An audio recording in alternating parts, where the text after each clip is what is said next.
एक गांव में एक छोटा सा परिवार रहता था। उस परिवार में मनोहर, उसकी पत्नी जानकी और उनका बेटा राजू रहते थे। राजू अपने पिताजी के साथ वहीं खेतों में काम किया करता था। सब बहुत अच्छे से चल रहा था। एक दिन की बात है, जब खेतों में राजू और उसके पिताजी मनोहर काम कर रहे थे। उसी दिन गर्मी बहुत ही तेज होती है। दोनों काम करके एक पेड़ के नीचे बैठ जाते हैं और उन्हें बहुत भूख भी लग रही होती है। तो राजू अपने पिताजी से खाने का पूछता है। पिताजी, मैं खाने का डब्बा खोल लूं क्या? भूख सी लग रही है। हाँ बेटा, भूख तो मुझे भी लग रही है। चल दोनों मिलकर खाना खाते हैं। दोनों खाना खाने बैठते हैं तो गर्मी की वजह से उनको खाने में भी स्वाद नहीं आता। पिताजी, मुझे तो ये खाना खाने का जरा भी मन नहीं है। अरे बेटा, थोड़ा तो खा ले। तूने सुबह से कुछ नहीं खाया। गर्मी की वजह से बुरा हाल है पिताजी। बस मैं पानी पी कर आता हूँ। मुझे नहीं खाना ये खाना। रामू गर्मी से परेशान पानी पीकर आता है और बस काम में वापस लग जाता है। थोड़ी देर में शाम हो जाती है और दोनों घर को निकल पड़ते हैं। रास्ते में राजू को एक जगह काफी भीड़ सी दिखाई देती है। राजू देखने की कोशिश तो करता है पर उसे कुछ दिखाई नहीं पड़ता। राजू वहाँ जाता है तो उसे एकदम ठंडी हवा लगती है। राजू के तो शरीर में जैसे जान पड़ जाती है। वो और आगे बढ़कर देखता है तो वहाँ एक नया ढाबा खुला होता है जिसके अंदर से वो ठंडी हवा आ रही होती है। राजू वहाँ खड़े लोगों से पूछने लगता है, अरे भाई, ये भीड़ कैसी लगी पड़ी है? जरा मुझे अंदर तो जाने दो। अरे भैया, कहाँ चले जा रहे हो? दिखता नहीं लाइन लगी हुई है। पीछे लगो लाइन में। अगर एसी में बैठकर खाना खाना है तो। एसी में? हाँ भाई, ये एसी ढाबा है। अंदर पहले ही काफी लोग बैठे हैं। जब वो खाना खा लेंगे तब जाकर हमारा नंबर आएगा। फिर हम भी ठंडी एसी की हवा में खाना खाएंगे। पर ये तो बहुत महंगा खाना होगा ना? अरे कुछ महंगा नहीं है, बल्कि इतना सस्ता खाना है कि घर से भी सस्ता।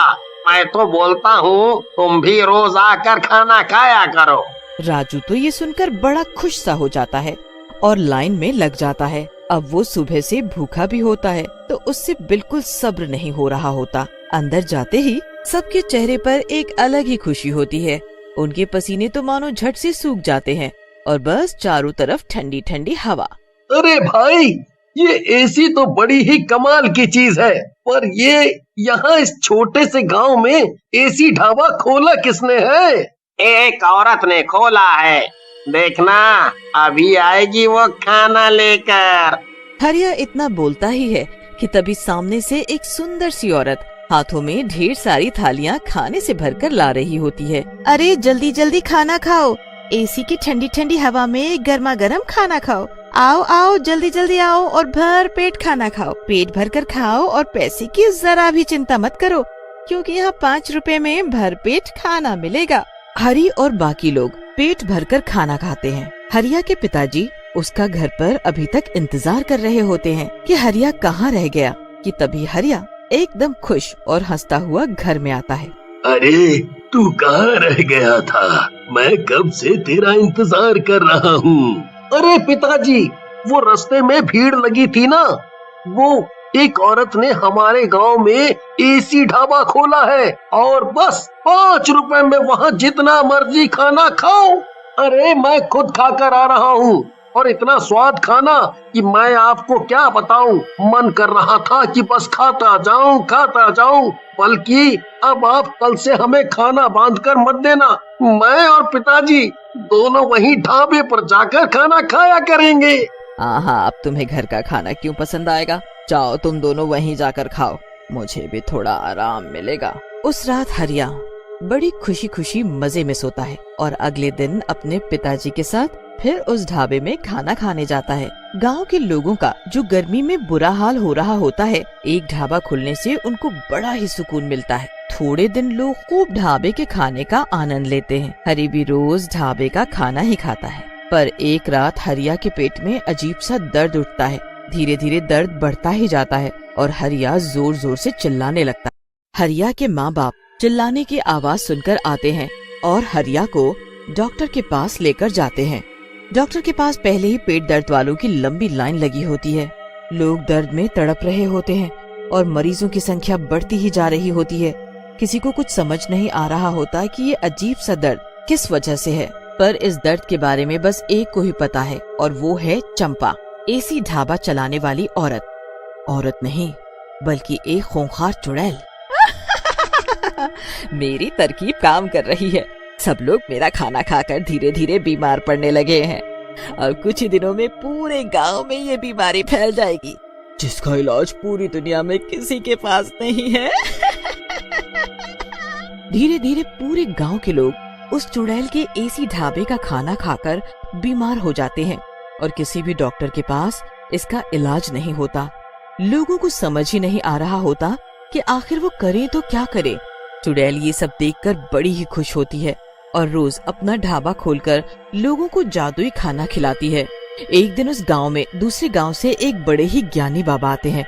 उनके साथ इसी गांव के 2 लोग होते हैं जो उनके साथ साथ चल रहे होते हैं। बाबा, यहाँ बहुत गर्मी है और आप चल भी नहीं पा रहे और आपने सुबह से कुछ नहीं खाया है। यहाँ एक एसी ढाबा है, वहाँ चलते हैं, वहाँ आप थोड़ा आराम भी कर लेना। बाबा उस आदमी की बात मानकर उस ढाबे में जाने के लिए हाँ भरते हैं और जैसे ही वो वहाँ पहुँचते हैं उनको अजीब सा महसूस होता है। वो कहीं न कहीं समझ जाते हैं कि ढाबे में कुछ तो गड़बड़ है। वो वहाँ बैठते हैं तो चंपा नाम की औरत हमेशा की तरह खाना लेकर आती है। बाबा उस औरत को देखते हैं तो उनको वो औरत अपने असली चुड़ैल के रूप में साफ साफ नजर आती है। अरे बाबा, ये लो स्वादिष्ट मेरे हाथ का खाना। हाँ हाँ, रख दो इधर। चंपा चली जाती है और बाबा उस खाने को ध्यान से देखते हैं। उनको समझ आ जाता है कि खाना जादुई है। वो प्लेट से एक रोटी लेकर अपने थैले में रख लेते हैं और बिना कुछ खाए वहाँ से निकल जाते हैं। उसके बाद वो गांव में प्रवेश करते हैं तो पता चलता है कि गांव के लोग कैसे पेट दर्द से तड़प रहे हैं। ये सब उस चुड़ैल का काम है। तुम लोग अब तक समझ नहीं पाए कि कोई इतने सस्ते में एसी में बैठा कर क्यों इतना सारा खाना खिला रहा है, और उसके बाद से ही सबके पेट में दर्द भी है। मैं तो उस औरत को देखते ही पहचान गया। ए भगवान, अब हम क्या करेंगे बाबा? आप ही इस चुड़ैल से हमारा पीछा छुड़ाओ और सबको इस बीमारी से मुक्त करो। आज मैं एक जप करूंगा और उस चुड़ैल को हमेशा हमेशा के लिए खत्म कर दूंगा।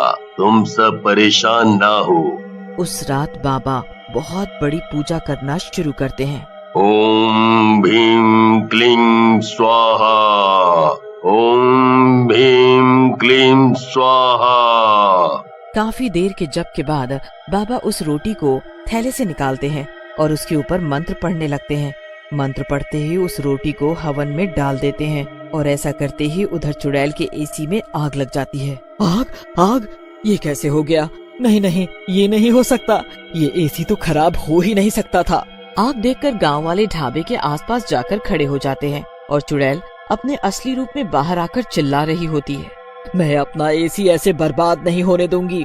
मुझे जो करना है वो मैं पूरा करके रहूंगी। खबरदार, जो कोई मेरे पास भी आया सबको मार डालूंगी मैं। इतने में बाबा वहाँ आ जाते हैं। डरो मत गांव वालों, इस चुड़ैल का जादू बस ढाबे के अंदर चल सकता है, बाहर हमारा कुछ नहीं कर सकती, और इसका ढाबा तो जलकर अभी ढेर हो जाएगा। अरे मारो इस चुड़ैल को पत्थर। गांव वाले पत्थर उठा लेते हैं और उस चुड़ैल को मारना शुरू कर देते हैं। मत मारो, मैं वरना किसी को नहीं छोड़ूंगी। गांव वाले बिल्कुल भी नहीं रुकते और लगातार उस चुड़ैल को पत्थर से मारते रहते हैं। चुड़ैल अपने आप को बचाती रहती है पर इतने लोगों में कुछ नहीं कर पाती। वो जमीन पर गिर जाती है और उसकी आंखें बंद होने लगती है। तुम दोनों ने मेरे साथ अच्छा नहीं किया। इतना कहते ही चुड़ैल मर जाती है और राख में बदल जाती है।